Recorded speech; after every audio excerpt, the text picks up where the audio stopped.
It's time for the news.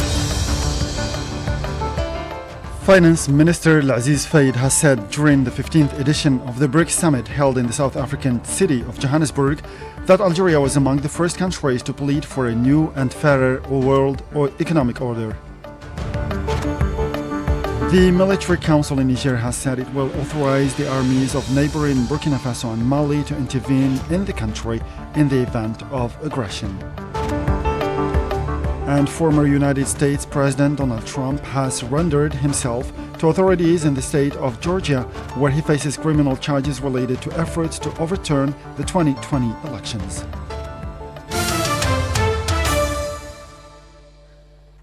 Those were the headlines, and now the news in detail from Radio Algeria International. Good afternoon. First, the Minister of Foreign Affairs and the National Community Abroad, Mr. Ahmed Attaf, has said that the President of the Republic, Mr. Abdelmadjid Tebboune, was firmly convinced of the possibility of the political and peaceful process for resolving the crisis in Niger, stressing that this is a clear vision that he resolutely defends. Jamal Salmani has more details in this report. Mr. Attaf, who has been on a working visit to Nigeria since Wednesday on the instructions of the President of the Republic, told the press it was only natural that the crisis in Niger should be at the center of this visit and of the talks he had with the Minister of Foreign Affairs of Nigeria, a sister country, in view of the repercussions of this crisis, which goes far beyond the borders of this neighboring country of Nigeria and Algeria. In this context, Mr. Attaf said that it had been agreed in particular of the imperative of coordinating the efforts made by the two countries, notably the initiatives launched by Mr. Abdelmadjid Tebboune and his Nigerian counterpart, Mr. Bola Ahmed Tinubu, in his capacity as current President of ECOWAS, the Economic Community of West African States, with a view to reinforce the international and regional momentum and to encourage the universal adhesion to the political and peaceful process for resolving the crisis in Niger. In the same context, the Minister of Foreign Affairs also stated that the President, who firmly believes that the path is still open to achieving this noble objective, has drawn up a clear vision for resolving this crisis and advocated its content, principles and mechanisms. Mr. Attaf has explained that the solution guarantees full respect for the African legal framework, which prohibits and rejects unconstitutional changes of government and ensures a return to constitutional order in Niger. Mr. Attaf added that this solution also preserves the achievements that Niger obtained over the last decade in strengthening the foundations of its democratic system. It spares this neighboring country and the entire region from the unpredictable risks of a military intervention, the consequences and repercussions of which are difficult to predict. He went on to say that discussions with the Nigerian brothers have already confirmed that these four criteria are the subject of a broad consensus capable of facilitating the implementation of the principle of African solution to African problems in dealing with the crisis in Niger. He recalled that preserving the security, stability and prosperity of the people of Niger requires greater efforts and sacrifices both individually and collectively, assuring that all necessary efforts will be made to guarantee a peaceful and political solution to the crisis in Niger. And Finance Minister Al-Aziz Fayed has said in the South African city of Johannesburg, in his capacity of representative of the President of the Republic, Mr. Abdelmadjid Tebboune, at the 15th edition of the BRICS Summit, that Algeria was among the first countries to plead for a new and fairer world economic order. Jamal Salmani has more details. After convening the fraternal greetings of the President of the Republic to the participants in the event, notably the BRICS leaders led by South African President Cyril Ramaphosa, Mr. Fayed said that history bears witness that Algeria was among the first countries to plead for the establishment of a new and fairer world economic order, recalling that Algeria affirmed during the Fourth Assembly of the Non-Aligned Movement held in Algiers in September 1973 that all means of controlling the world economy were in the grip of a minority of developed countries, thus calling for a world order based on the principles of justice and equity. For the minister, the unbridled changes that the world is experiencing today have given rise to a complex set of challenges that need to be faced and opportunities that need to be seized in an optimal way. Meanwhile, Mr. Faid underlined that Algeria shares fundamental principles with the BRICS group, which is positioned today as an engine of positive change in the world. The partnership proposed by the countries of the group offers a viable alternative to the tensions and divisions that characterize the world today, as well as an opportunity to build a just and multipolar world order based on mutual respect. Finally, the minister affirmed once again Algeria's willingness to work with the BRICS to establish a solid and permanent partnership in accordance with a complementary vision which consolidates South-South cooperation and strengthens the bonds of brotherhood between the member states. Mr. Faid also met on Thursday in Johannesburg, South Africa, with the president of the New Development Bank, Dilma Rousseff. The meeting took place on the sidelines of the proceedings of the BRICS summit held in Johannesburg. The two parties discussed during this meeting the file of Algeria's membership of the New Development Bank, which aims to support development projects in emerging countries. During this meeting, the president of the bank expressed her conviction as to the approval of the application for membership during the next session of the Board of Governors of the bank, scheduled for next September. At the same time, the practical measures relating to the accession process were discussed, the president of the bank having affirmed that all the member countries of the Board of Governors have shown their support for Algeria's candidacy. This came as the military council in Niger has said that it will authorize the armies of neighboring Burkina Faso and Mali to intervene in the country in the event of aggression. The foreign ministers of Burkina Faso and Mali visited Niamey on Thursday, where they were received by Niger's new ruler, General Abdurrahman Tiani. They welcomed the signing of orders authorizing the armies of Burkina Faso and Mali to intervene on Niger territory in the event of aggression. Army officers toppled President Mohamed Bazoum on July 26, prompting the West African Regional Bloc, ECOWAS, to threaten to use force to reinstate him. Niger is the fourth nation in the West Africa since 2020 to suffer a coup following Burkina Faso, Guinea, and Mali. Burkina Faso and Mali have said that any military intervention in their neighbors' soil would be considered a declaration of war against their countries. Still in Africa, the UN Children's Fund UNICEF has reported that the conflict in Sudan has uprooted more than 2 million children, an average of more than 700 newly displaced every hour. Jamal Silmani again.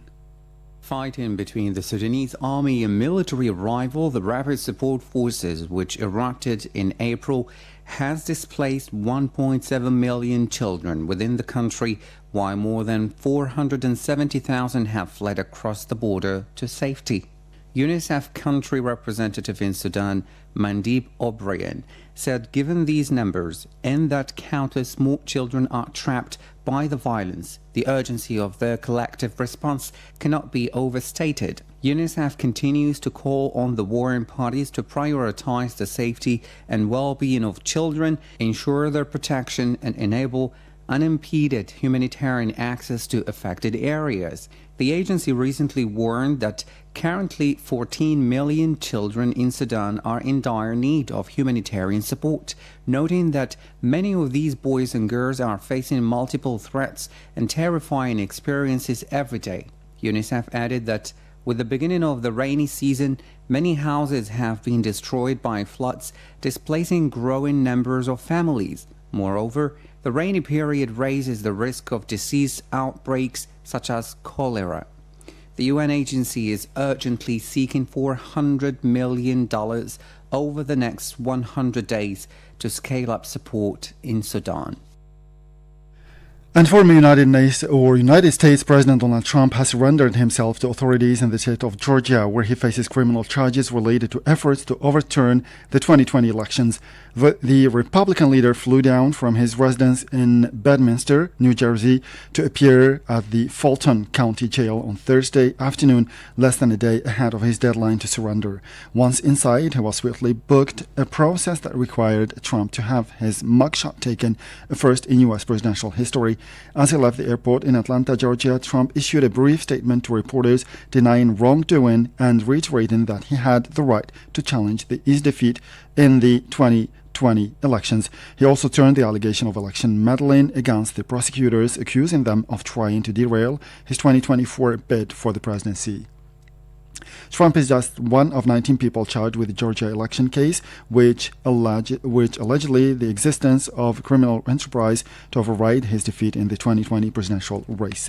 With this, we come to the end of this news bulletin. Time now for a weekly program starting with my colleague Jamal Silmani and another program by my colleague Mazari Lasfar. As for me, I'll meet you again tomorrow. Thank you.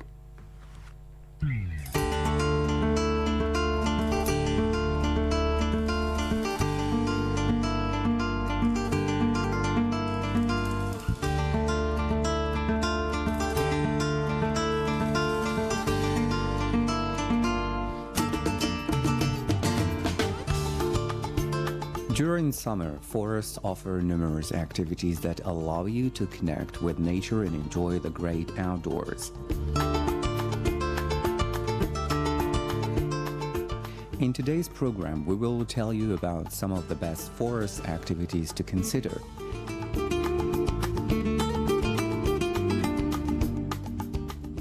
You can explore the forest trails and immerse yourself in the beauty of nature.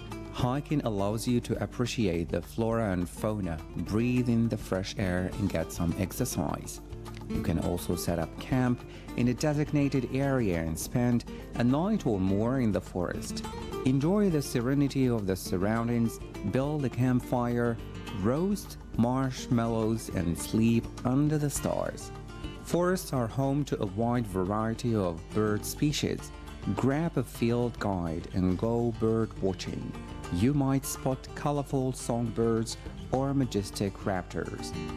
You may use your camera or smartphone to take pictures of the stunning landscapes, unique plants, and fascinating wildlife you encounter. Pack a delicious meal and find a spot in the forest to have a picnic. Enjoy the peaceful surroundings while indulging in tasty food. If there are rivers, lakes, or streams in the forest, you can go fishing. Check local regulations and obtain any necessary permits before casting your line.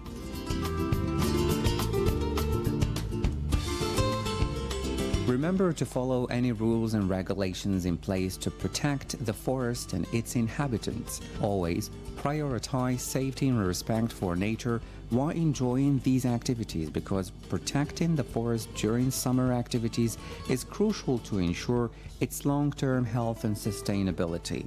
In order to reach this goal, you should practice leave no trace principles by packing out all your trash and disposing of it properly. This includes food waste, wrappers, and any other items you bring into the forest. Leave the environment as you found it, or even cleaner. If you're camping in the forest, choose designated campsites whenever possible. Use established fire rings for campfires and follow local regulations regarding fire safety. Ensure your campfire is completely extinguished before leaving the area. It would be better to observe wildlife from a distance and avoid feeding or approaching them. Feeding wildlife disrupts their natural behavior and can lead to dependency or aggressive behavior.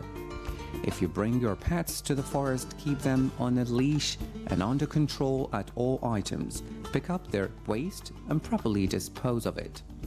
Be mindful of the risk of forest fires during the summer. Follow all fire restrictions and guidelines in the area.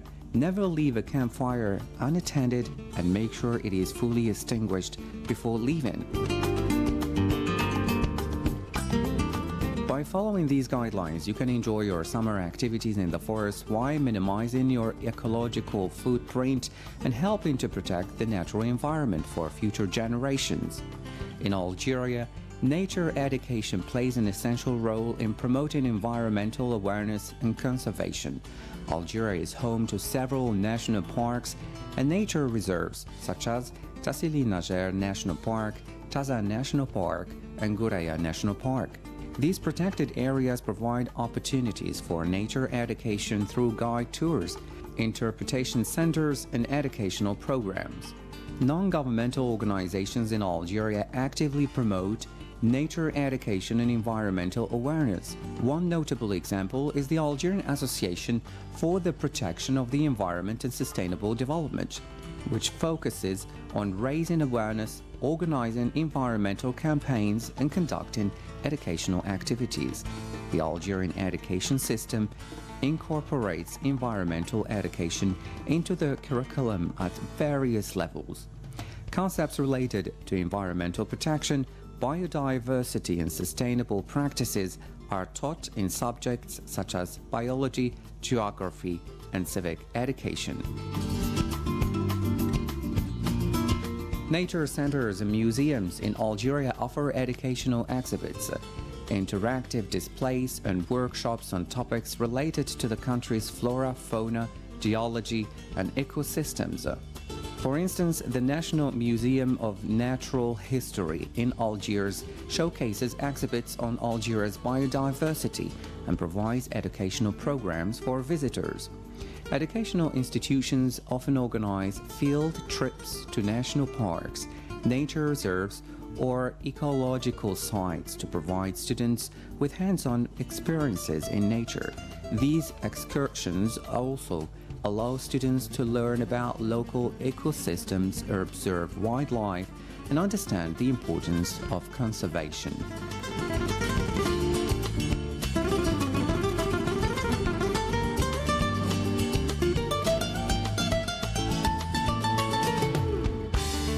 Algerian scientists and researchers contribute to the understanding and conservation of the country's national heritage. Their work involves studying biodiversity, documenting endangered species, and conducting environmental impact assessments to inform conservation efforts and educate the public.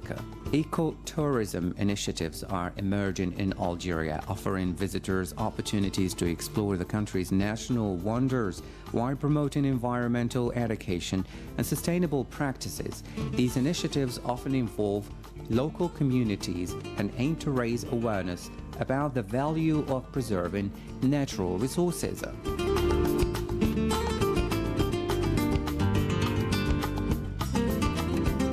Raising awareness and sensitizing people about preventing forest fires is crucial for preserving natural resources and protecting ecosystems.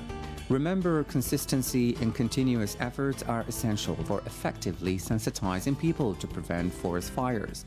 By promoting a collective sense of responsibility and empowering individuals with knowledge and resources, we can work towards minimizing these occurrence and impact of forest fires. Forest fires are a significant environmental concern in Algeria, particularly during the dry season. The country's diverse ecosystems, including forest, woodlands, and are prone to wildfires due to the various factors such as climate conditions, human activities, and natural causes.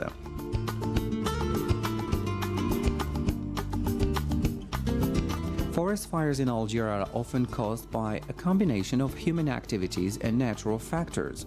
Common causes include uncontrolled agricultural practices, irresponsible disposal of cigarettes, intentional or accidental fires set by individuals, and illegal activities such as arson. Natural occurrences of lightning strikes can ignite forest fires as well, especially during dry periods.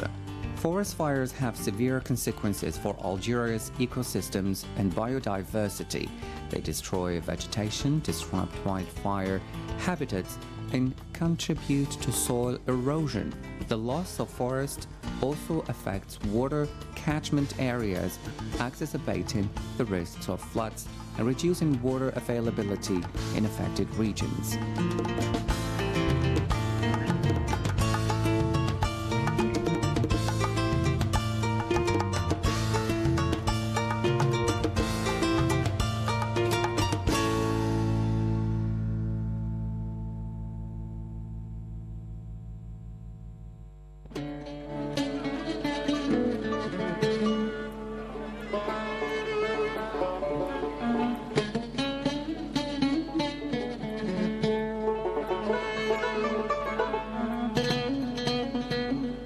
Mostaganem is located in northern Algeria, about 365 kilometers west of the capital Algiers.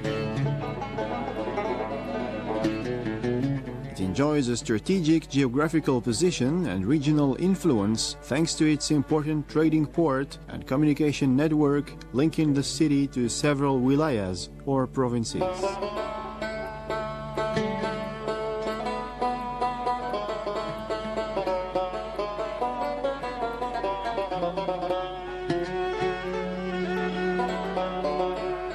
The city was founded in the 11th century as Maristige, but its origins go back to Punic and Roman times, when it had the name of Cartina. In 1516, it was captured by the pirate Barbarossa and became a center for Mediterranean sea piracy as well as a commercial port.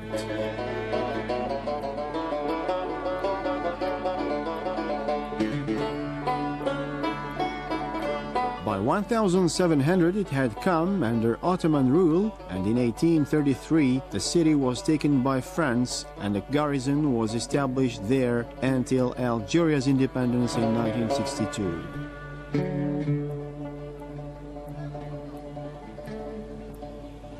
يا السقي ستزو تحيي القلوب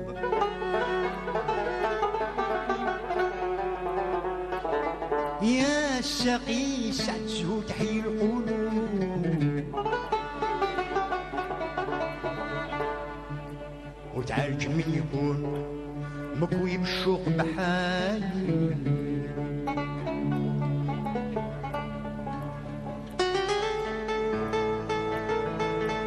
Mostaganem has given birth to playwrights such as Abdelrahman Ould Abdel Qadir and Saïd Kaki, to film director Mohamed Chouikh, to historians such as Moulay Belhamisi, and to singers such as Mazouz Bouadjadj, known as a Shabi singer. Shabi first appeared in the late 19th century, inspired by vocal traditions of Arab Andalusian music. Shabi means popular in Arabic. A typical song features mournful Arabic Berber vocals accompanied by a dozen musicians playing the violin, mandolin, and piano, as well as the clap of percussion beats. يا السقي صاحب الهوى عقله مسلوب يا السقي صاحب الهوى عقله مسلوب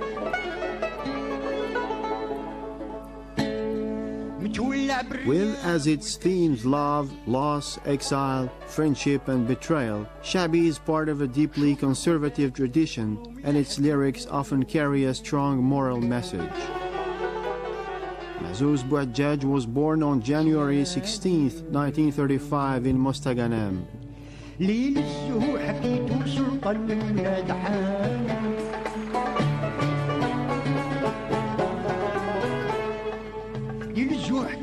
سلطان من ولاد حان والعنطر نحسابو بالخير والسرور نصابو مازال ما نتم حسابو عم السرور صايم باقي طايم يا السايم ندري فرجاتو نعطيك عليها كبار يا حسره بيتزلو يا سقي باقي نور جمعنا مقر حسكاتو ما بتنا هذا شحال ما غدرنا كيس أوعدي هذا شحال ما غدرنا.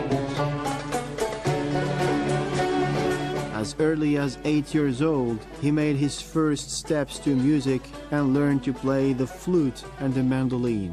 Mazouz Bouadjadj started interpreting the best songs or qasidas or epic poems of the masters of that time, like late Belqasim Ould Said and late Abdelrahman Ben Isa, with a younger voice. At 16, Bouadjadj sang his first qasida, Al-Ashiqa by Sheikh Al-Makki Al-Fasi. صدمت كل عامات وطاها قدام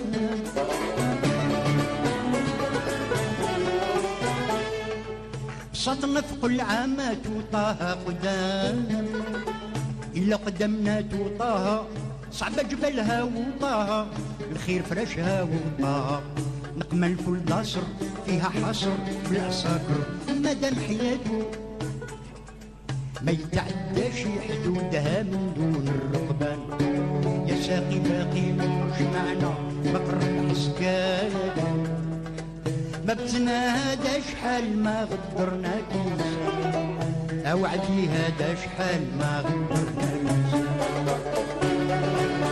A confirmed mandolin player, classical and Andalusian music lover, he followed the footsteps of his favorite singers, Dahmal bin Ashur and Sheikh bin Hussein. He loved reading and composed music which brings out the riches and subtleties of the poems. Mahzouz is gifted with a prodigious memory, respecting authenticity which strengthens his art. سلوني يا أهل الهوى في فجران يا مستداج يا فران شديت وصايدي وبلشت غفال وبديت نساع في المنام